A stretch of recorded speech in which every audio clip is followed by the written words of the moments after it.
it's something that I was pretty much unfamiliar with till a couple of years ago, and I discovered it on Twitter, and I was immediately captivated. But before we get into talking about what Eduprotocols are, I'm going to go ahead and share my screen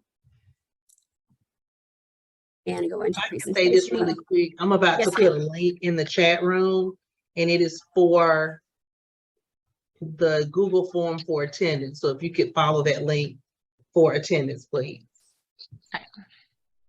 Thank you so much. Let's see if we can. All right. So before we get started, we're going to be talking today about the Eduprotocols. And I just noticed I did not spell that correctly.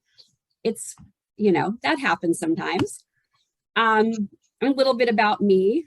I am a graduate of Brigham Young University, Idaho, Southern Utah University for my undergrad.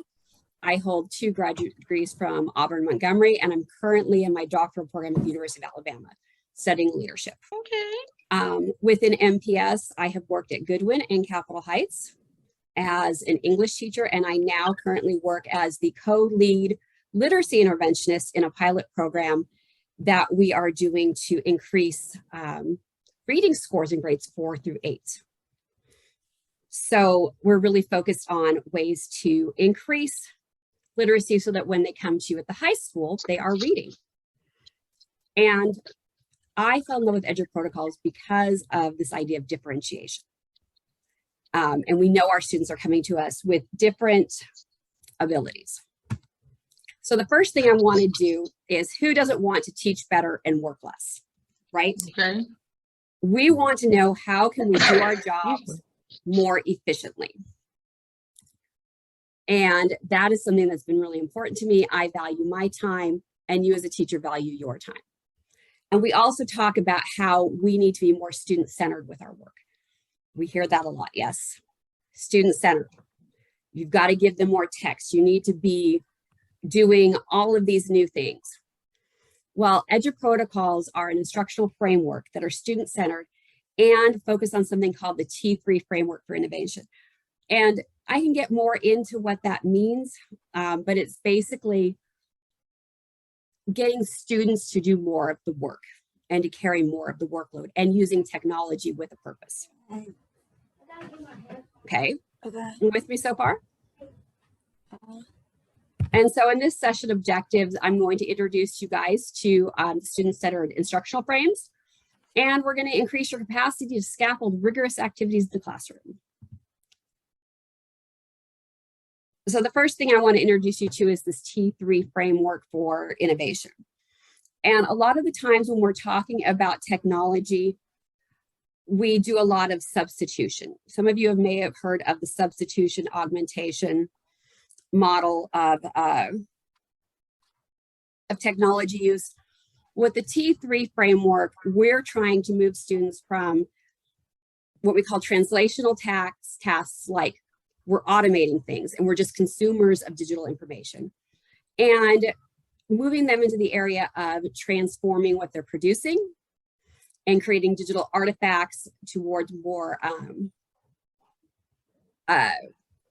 group interdependent learning, where they're doing more of that collaboration. And finally, at the highest level of this framework for intervention or for innovation, we are taking students and allowing them to use that technology that goes above and beyond what they're used to doing in the classroom. So it's really putting a purpose to our use of technology. Now, the Oxford Research Encyclopedia says that after 40 years of research on this T3 framework, we're seeing a quadrupling of student achievement. Now, I heard that and I immediately thought, there's no way. That just seems too, like, that's number is too big. But I was willing to give it a try. And I did see my student achievement increase. I wouldn't say it quadrupled, but it was enough that it convinced me that this was worthwhile. So the benefits of this, and again, this is just kind of the sales pitch to get you to buy in. It focuses on universal design for learning, increases DOK levels, it encourages collaboration, discourse, and this is what I love, is you're grading while walking around. So you spend a lot of time circulating the classroom and giving purposeful feedback in the moment and assessing where students are as they're learning. So this is going to save us time in grading a lot of papers when we get home. Yes, ma'am, Crystal. What does UDL stand for again? Okay, yes. UDL is Universal Design for Learning. Universal Design for And Learning. it's a way of planning for differentiation. So you're going to be able to identify this group of students who has this, like your tier 3, tier 2, and tier 1 students, and kind of pre-plan for the supports they're going to use. And the benefit of Eduprotocols I'll get into is that differentiation becomes part of the process. It's almost like it's pre-differentiated. So it's intentional grouping of students and using the strategies in a way that I know this student is going to struggle in this area. So I'm going to grade this student based off of what they can do and then provide them additional support. So it's a really intentional scaffolding. And again, if I go too fast, just let me know and I will go back and start and re-hit the point. So before we get into how to deploy this, we are going to do an Eduprotocol so you can get an idea of what this is all about. And I'm going to give you one of my beginning Eduprotocols that I like to use with students, and one of the first ones I always introduce to teachers because it's the easiest one to grasp. Okay, how many of you guys are familiar with Kahoots, Lookit, GameKit, and all of those games? How are you guys using them in the classroom right now?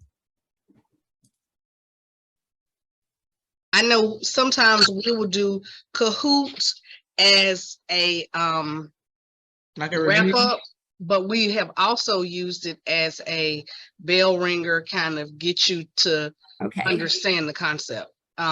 Okay. Yeah, that and Ed Puzzle.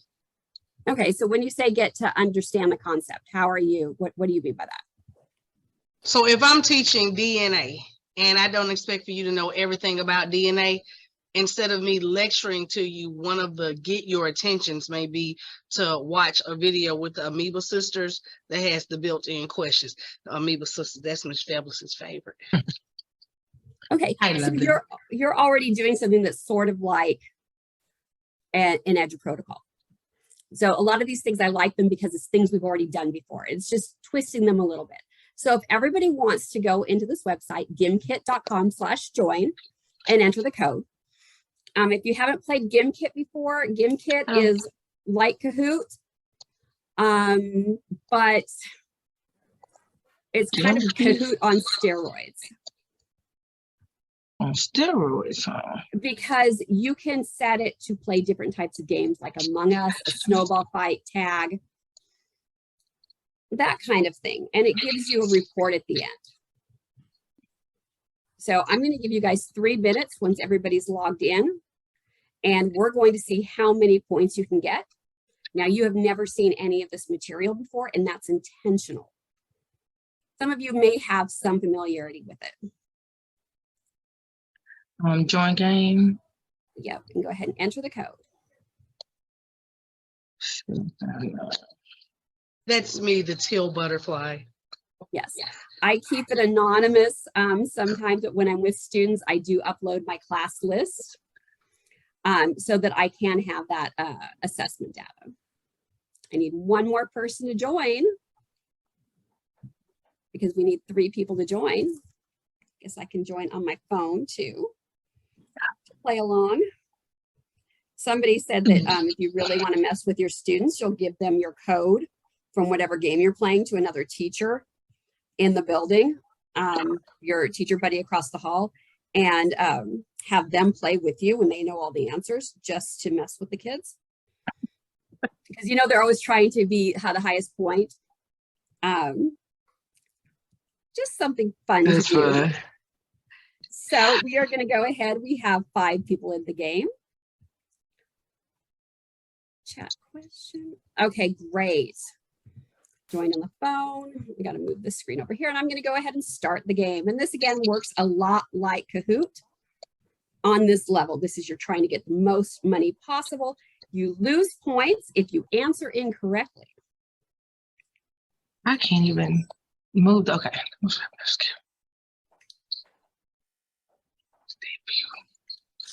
Revolutionary.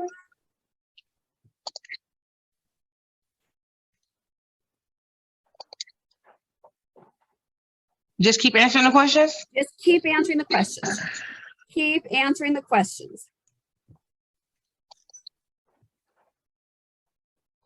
And this is something I would do like the first 3 minutes of class. Give them 3 minutes to answer as many questions as they can to see who's going to win.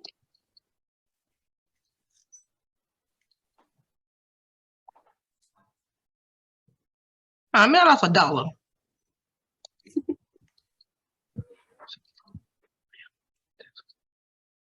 What?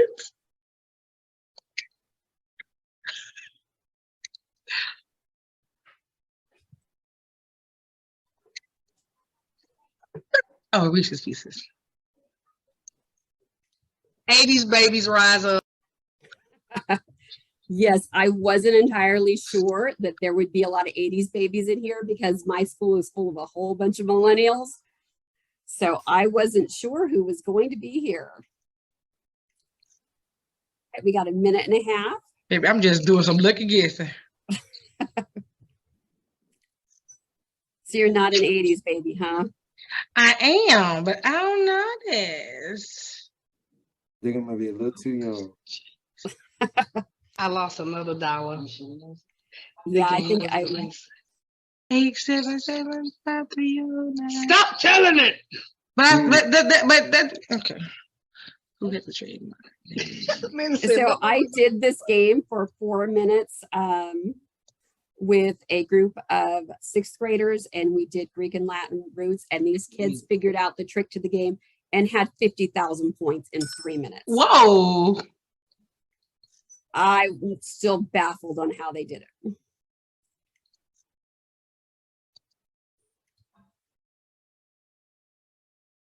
So one of the rules with this one is I did not say that people couldn't talk to each other.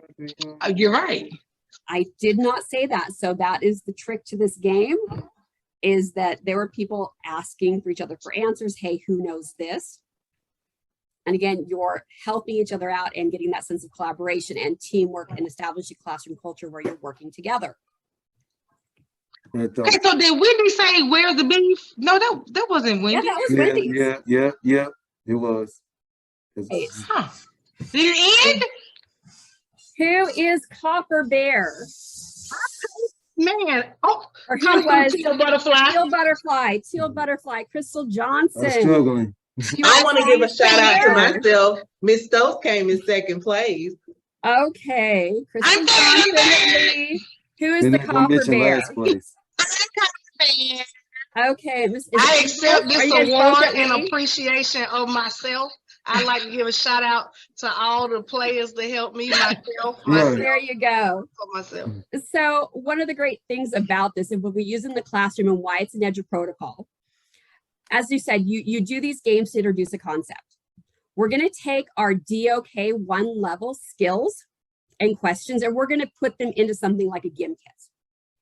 And the first 3 minutes of class, you run the GameKit cold. They've never seen it. Then you view the report.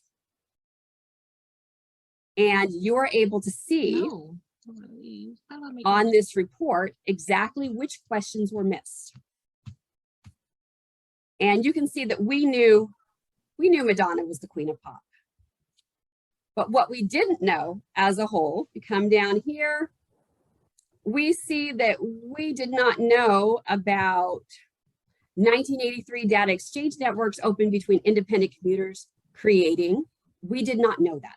So we take another 3 minutes and teach the questions that are crucial for today's lesson, that DOK1, pre-teach it right here. And this is going to help our kids who struggle with reading, who need that vocabulary refresh, who just need that basic knowledge. okay? And the trick is you come back at the end of class and you run the 3-minute game again. And you look to see their scores increase. And if you do this 2 to 3 times a week, because you're pre-teaching for the whole unit, you're going to see their DOK1 capacity increase. So you're not spending your time in the classroom with the whole time explaining the vocabulary words. You've set that foundation in 3 minutes in a game. They've bought into it. I give prizes for the high scores. You know, it's a sticker. They might get bragging rights, but you also compete class to class. Which class periods are growing the most on these DOK1 questions? So you are taking something you might take in a whole class period to do, and now you've done it in 6 minutes. So we are now teaching better, working less, okay? Another way that I use this particular Eduprotocol is if a student has to do a retake on a test, they have to get a certain score on a GameKit or Bookit as part of their reteaching to show me that they have taken the time to study that vocabulary, because it's usually the vocabulary that's going to trip them up on the test. So that is your first introduction to what an Eduprotocol can look like in your classroom. Do they already have some created? Yes, it is amazing. You can go up here to search kits and type in. So let's go to cell structure. I can't. Or DNA. DNA,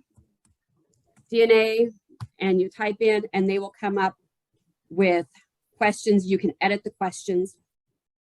And if you really want to go for the advanced level for a review, have the students do something called a kit collab where they create the questions. And they create DOK 1, 2, and 3 level questions. And this is for free? their classroom. Yes and no. There is a free version that has, like the game we just played, Going for Points, that is free. If you want to play like Among Us or the Snowball Fight, that's like $10 a month. But they're happy getting enough points to get a piece of candy at the end, I've noticed. But yeah, getting the report as far as,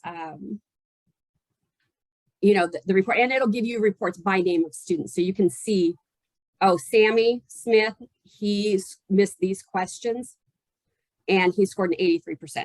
So it'll give you that report by question and by student. So it's a really good way to have a quick formative assessment as you go through. So that is my DOK1 Eduprotocol. Questions on this so far?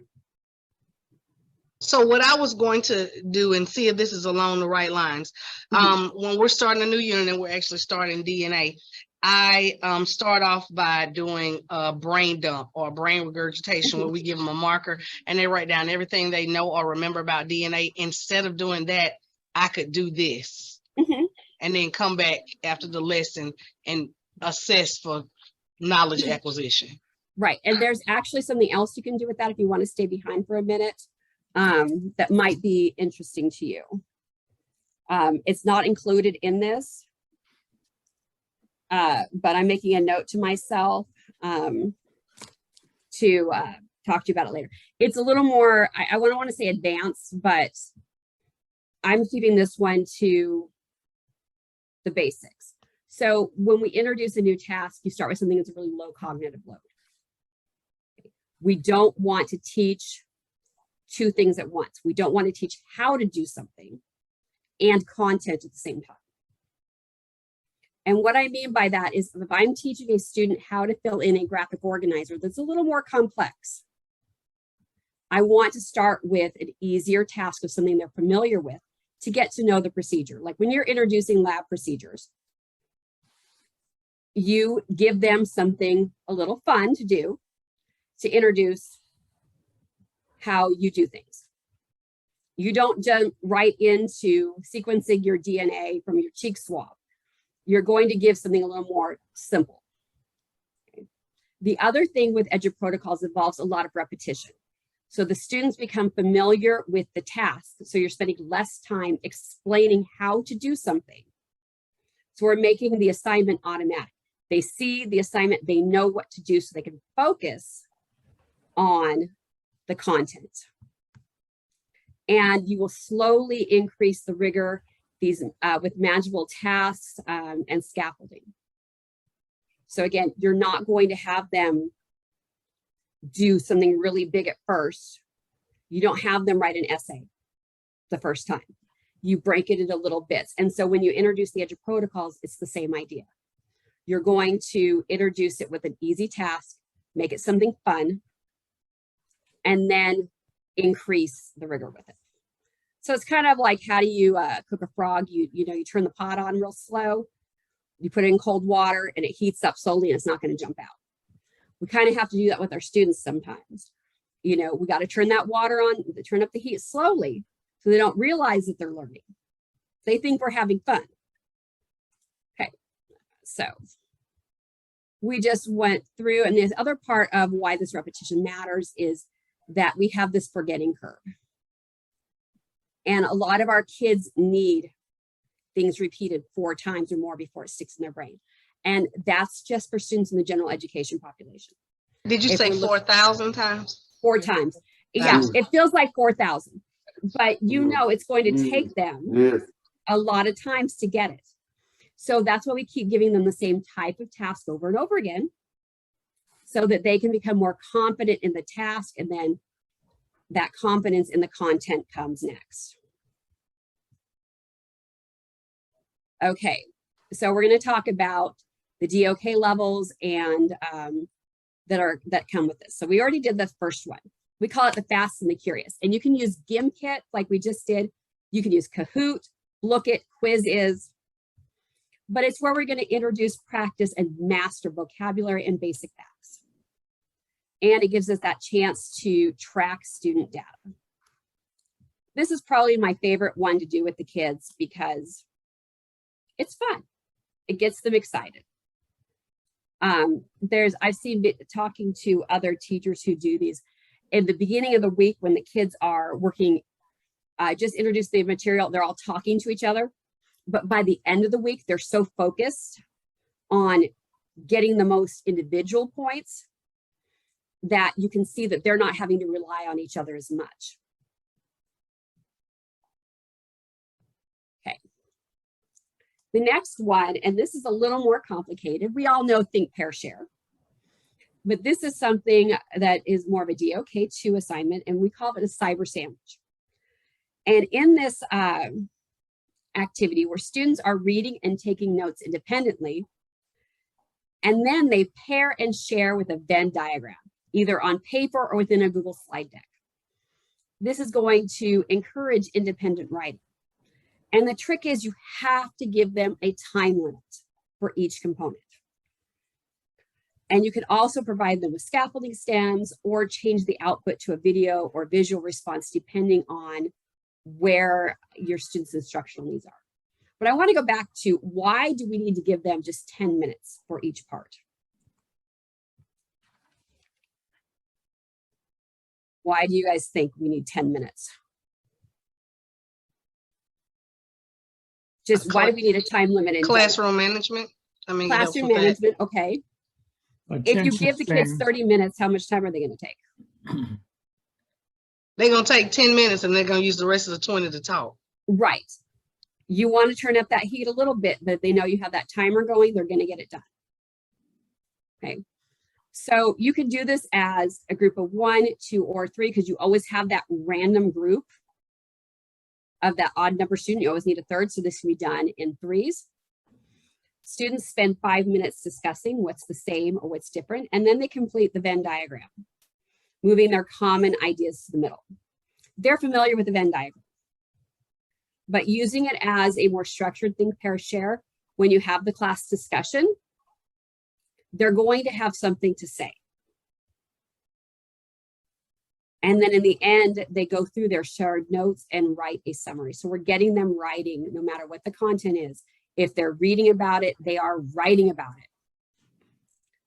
it. You can also give students a guiding question or specific look-fors. So if you know Sammy has trouble, you can give Sammy and his partner some specific guiding questions to help them. With me so far? Questions? Give me a moment to read the slide. This is kind of a hard one because it's something that we want to, it's easier to do. You know, a lot of these Eduprotocols, it makes sense once you start doing them.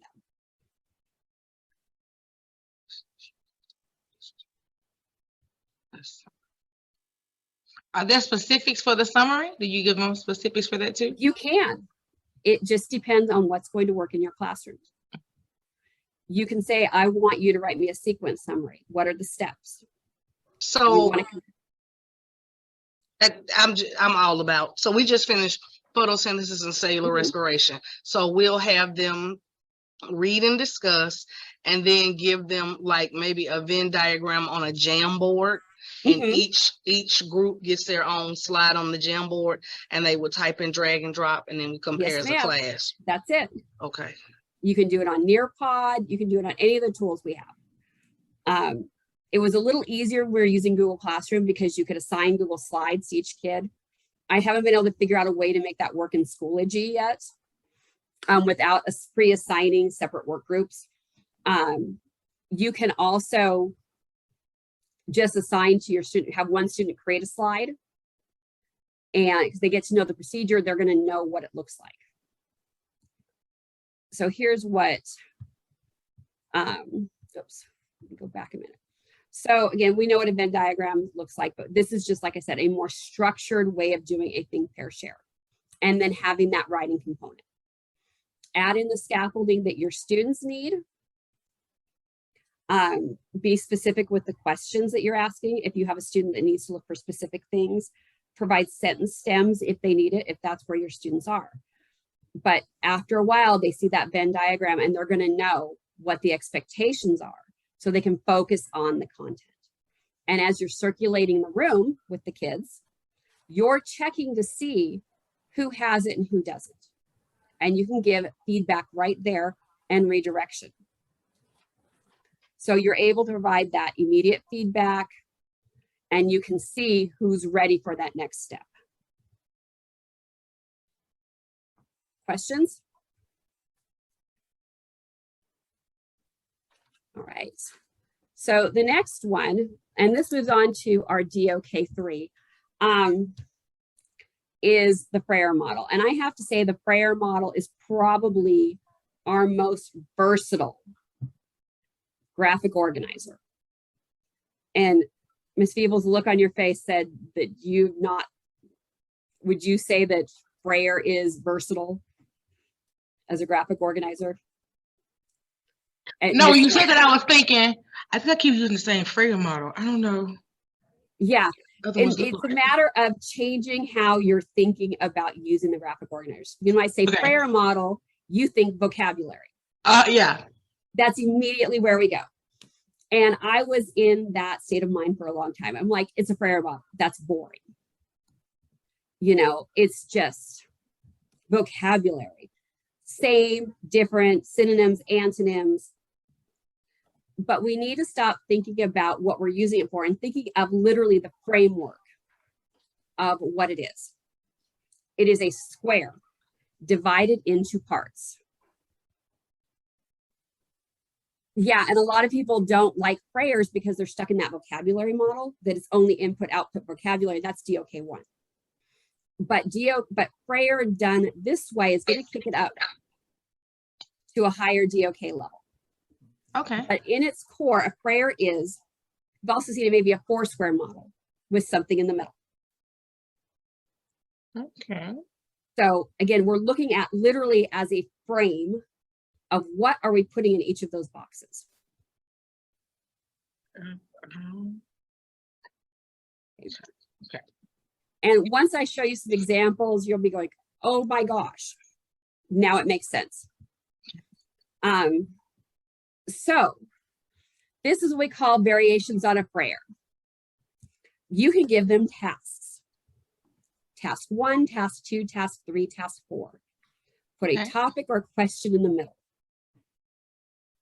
And now it's that same prayer model, but they know there's going to be something done in each square. And if you think about the vocabulary prayer model, it's the same thing. You're giving them a task in each box to complete with the question or vocabulary word in the middle. We're just changing what they're doing. This is why we're getting into them having to create and work at a higher level of thinking with our prayer. Because if we're doing our tasks correctly in here, we're not going to be copying information down out of the textbook. We're going to have to start connecting ideas together. Okay. This make a little bit more sense when it's broken down like this.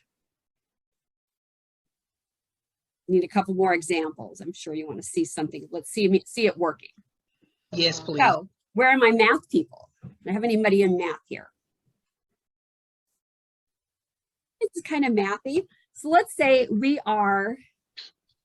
this is a little more of what we understand with traditional prayer in math. We have a right angle. In the one hand, we're going in the one upper corner, we're going to find an image that represents the word. No, we go find a picture, right? Gotcha. We can do that. Or we can draw a picture depending on our tech availability of the day. And then, so I've got the move the box around. Then they have to explain why they picked that image. And that's where I've noticed, at least at the middle school level, they kind of get a little squirrely with explaining their thoughts. They're not as confident in explaining why they picked that particular picture to show why that's a right angle. And this is where you're going to start to see, oh, you know what? That kid actually gave me a picture of an angel because they flipped the words around. And they need to go back and slow down and read the word again. This is right angle, not right angel. We're thinking about, would we really be talking about angels in math class? We've had that conversation. This doesn't make sense with what we're doing. Remember what class we're in? This is math. We're not going to have angels. We're going to have angles. Then we're asking them to use it in a sentence. And the rule is they cannot go Google a sentence. You might ask them to see something in the room or identify something in the room that is a right angle. And then find a non-example of the word and add an image. So you're giving them a chance to kind of synthesize the information and find some real world applications of it. So does this task take up like half of a sheet of paper? Or do you do more than one? Okay, so when I do these, there's a couple different ways. I was that teacher who was completely paperless, and I would put it on Google Slide, and each student would get a Google Slide. Okay. Or you can put it on a piece of paper and print it out because you have those kids who can't, who struggle with technology. Just again, depending on. I just like paper. And some people like paper, and you can do it on paper. And you can just, however, if you want to do it 4 on a page or 1 on a page, however it works for you. There are no real rules for this. Okay. The advantage of doing it on paper is if you were to take out this word right angle and cut it out and set it aside, and then cut up these Frayer models into their own squares, a whole bunch of the vocabulary words. So you have the word, and then you have these examples and non-examples and sentences, and then they have to put them together. They are going to kind of repuzzle it. And so now you've taken that to another level of how are they using the material? Have you done a whole lot of work? No, you made a graphic organizer and cut stuff out. They are doing the bulk of the work. Is this gradable? Can you assess their understanding from this? You can tell they've learned. Again, you're walking around the room, checking it out. They can do this independently. They can do it collaboratively. That is the great part about this. would like to have this on poster boards, just Yeah. and then put it on my tables and just the word cut out, and then you can change it around that way too. from Another year to option year. is to get those the little see-through pocket folders, and the kids are writing on them and drawing on them and erasing them as you're going through class. Even better. That way you're not killing all the trees. So there are a lot of different ways to meet with these Eduprotocols your specific needs. It's not one set way. This works with any curriculum, any content, any grade level. It's just a different way of it's just a teaching strategy. Okay, so let's look at another example. This is for my English teachers. How are we going to use the RACE method to answer a text-dependent question? And in each box, you give them a part of the step of how to do their constructed response, and then they put it all together in the end. So you restate an answer, cite your evidence, explain your evidence, write your complete answer here. You can do this with DBQs, whatever you're using in science to write constructed response. Again, giving them that support for the writing. I did this successfully with a group of 6th graders who are very reluctant writers recently. And I was so happy. I had a student that I was working with who said he had never written more than 3 sentences in a paragraph before. And he wrote a 5-sentence, he was a special needs student, and he was able to write completely a 5-sentence paragraph. No. And he was just grinning from ear to ear because he did it himself. And so now he's a little bit more willing to write because he had that small success. So here's a way you can scaffold it more like a jigsaw. So let's take our social studies topic. You give that background knowledge of DOK 1. Task 2 will be a DOK 2. Then we have a DOK 3 or 4 analysis. And again, you can do this in science too. I just tried to pick something for each content. And then have a picture or a map. So you're scaffolding through what you need the students to do. I like. So these are not, I mean, these are things that kids are familiar with. You're familiar with it. It's just using it a different way. Okay.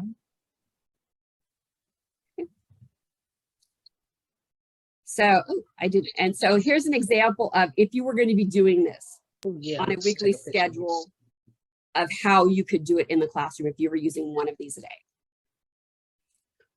You can do it as station model.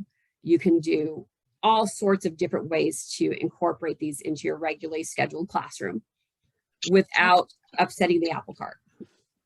And again, it's just, and the kids get so into how to do things that you're not having to spend that time explaining how to do the assignments. And you notice we do leave time in there for direct instruction because that's important too. Direct instruction is still critical. It's not something we can leave out, but this is allowing us time for direct instruction, practice, and assessment. And again, you're starting every day of the week with that Fast and the Curious. You're doing that DOK 1, and you're giving them opportunities to review, to write throughout the week, and to assess. And this is just one example. Any other questions so far?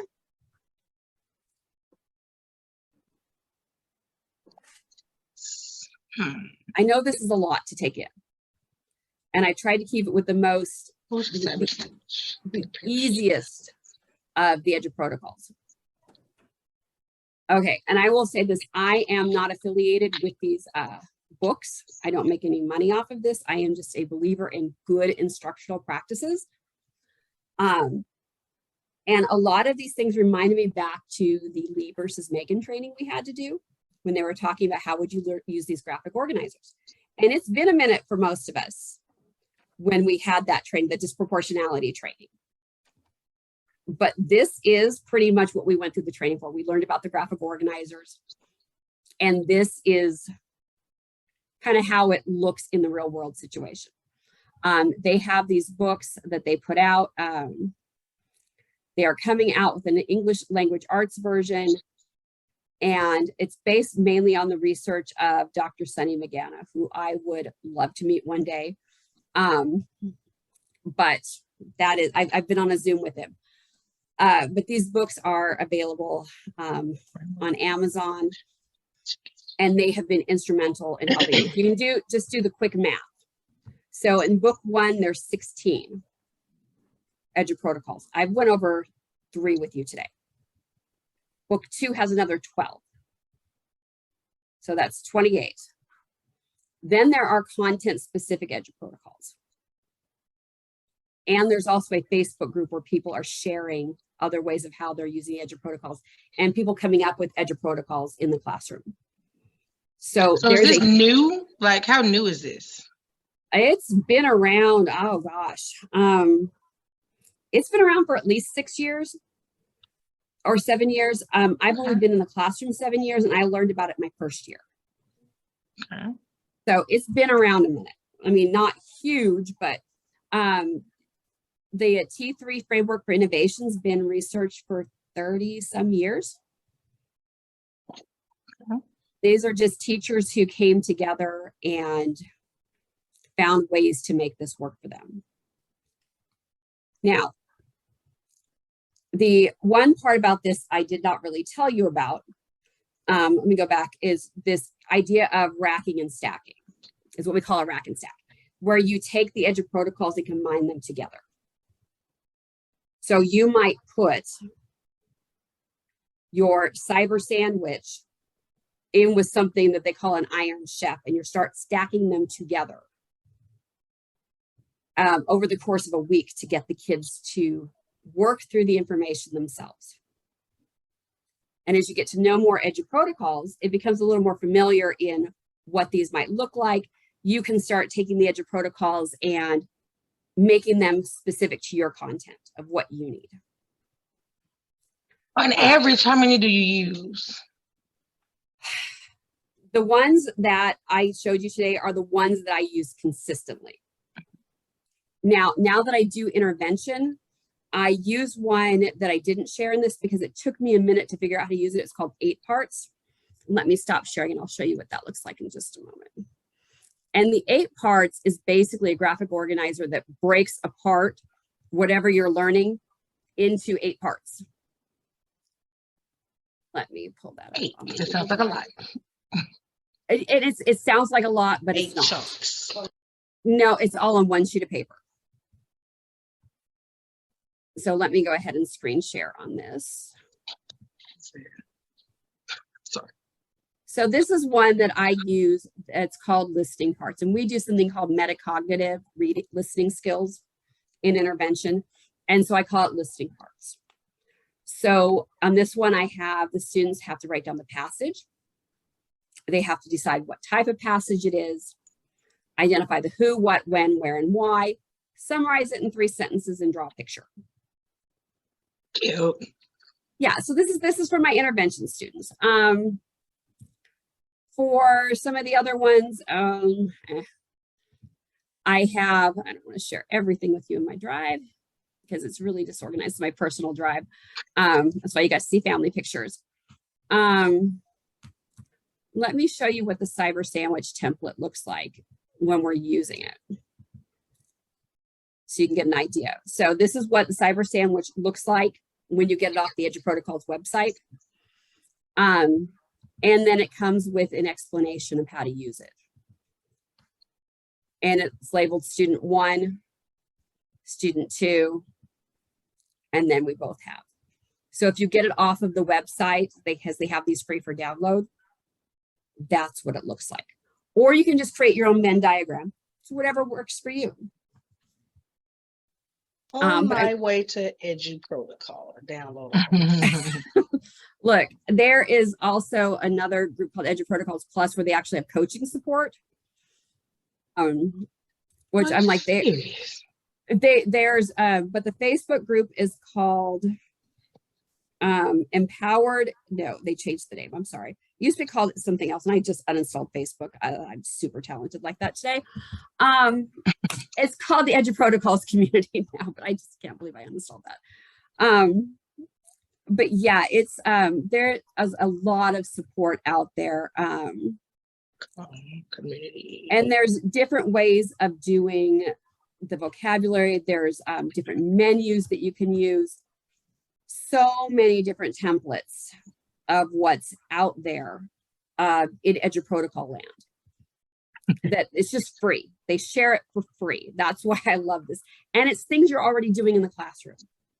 Mhm. You're already using prayer models. You're already using Venn diagrams. You're already using Kahoot and GameKit. These aren't things that you're not already using. It's just Mhm. using them in a more intentional way that you're not doing the work, the kids are doing the work. And that's what I love about it. So of the books that you showed, was there one of them in particular that? I got started with the first one. I bought the first one after I started using the Eduprotocols. I joined, they had a weekly Twitter chat. And so I got involved with the Twitter chat, and then I went onto the website and saw what they had for free. And then I purchased the book. I'm like, okay, I need to learn more about this.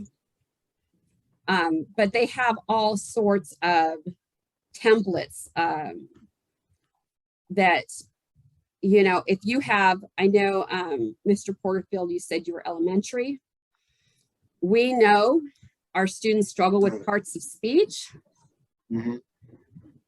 Give them a picture and let them fill out. This is our original 8 parts, a 3-word sentence about what's happening in the picture.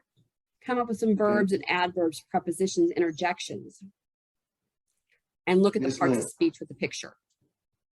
And then they have to use one of each in writing a paragraph. And so it This gets sounds them good. all of the pieces of the things they need to write in one spot. Right. That is, this one took me a minute to get behind because this is what I changed. So Mhm. as a science teacher, you can still use a 3-word sentence to summarize DNA. Give me 3 words to tell me what DNA is about. Mhm. Give me 3 verbs that describe what DNA does. Coding. Right. So you're going to find, you know, have them find a picture of what DNA looks like and ask them questions, you know, who invented it? What happened? You can just do that. Who, what, when, where, why. Mhm. You just change. These are all completely editable templates. And you can change it to be whatever science topic or biology topic you want it to be. They need to find the verbs because they have to. They need to find the who, what, when, where, why, and what, and the so what, and then write a paragraph summary of what they read. This is an easy homework assignment. Mhm. Mhm. Yes, ma'am. So that is one, and they have one just for primary grades. Again, we have, here's what it might look like Right. in learning how to make inferences and I wonder statements in what we're reading. So again, it's that same template that we just changed it up and we tell them what goes in each task spot. Yes, ma'am. They like the colors too. They like the colors. You can do this on a Google slide. You can print it out. Hmm. And when We- I have it, Oh, sorry, go ahead. go ahead. No, go ahead. I was just thinking, what kind of markers I need to order? Well, you were talking about writing on the clear. Expo markers. And let me tell you, that's a tip I stole from my elementary teachers I've worked with. Mhm. They're always writing on those sheet protectors Sheet with the protector, expo that's the name of markers. them. This cyber sandwich template, I've already downloaded like half of them. I'm Yeah, already it's on it. this was a game changer for me in teaching. And let me tell you, when we had to go virtual, the kids already knew what to do on all the assignments. Mm. And we have, if you don't want to do that, let me open this one up. If it's going to open. We also have something called discussion diamonds. This is another Eduprotocol that uses the big butcher paper, the big chart paper, Mm-hmm. and you divide it up into a diamond, like our Frere model, and they have to answer questions in each box to have a discussion, and then they twist it. And so each person in the group has a chance to answer, but they're physically moving it, if that makes sense. It's, again, they're used to doing these kind of things, but we've done those discussions. We've used the chart paper. Now we're making it a little more purposeful. We're giving them a reason to say something. That is what I absolutely love about these is it's not content specific. It's just good teaching strategies. Mm-hmm. You have any more questions? Is the website eduprotocols.com? Eduprotocols.com. And you have to join to get the free templates. They send you an email. They send you a I'm already newsletter. on here. Sure. And then there's the Facebook group. But yeah, this is, I will be presenting at SREB about this this summer. So if you're going, I will be there sharing about Eduprotocols, and also more about universal design and getting our remediation strategies for it's more student-centered, and they're taking the responsibility for like a digital remediation notebook. And the Eduprotocols fit into there. And also into that universal design of pre-planning for we know the kids are going to need these supports and how we're going to use them. So it's being very intentional with our planning. So I'm doing 3 sessions at SREB. One is digital organization, because I don't know about you, but my Google Drive was a hot mess for a really long time. Mm-hmm. And I would forget that I had things. So I decided I needed to get organized with that. And there's different ways you can organize digitally, which will help you plan intentionally for differentiating for your students and using the Eduprotocols so that you are doing less work and the students are doing the bulk of it. So when you get done with SREB, you're going to come back and do it when school first starts for the teachers, right? And that I think would be up to Ms. Stokes. Where's Ms. Stokes? Because we need to send her email. Okay, repeat that. I heard my name. Oh, hey, Ms. Stokes. So she said she was going to be going to SREB and do a presentation. You know how when school first start, we have to, it would be nice if she could do a PD again for NPS teachers. And you know what? We're going to keep our PD and a flash going, and maybe we can make that one of our topics. Mm-hmm. I needed to be a long flashlight, maybe a snowstorm. And also, maybe we can set something up. If I can come talk to you about any specific questions that you have. Mm-hmm.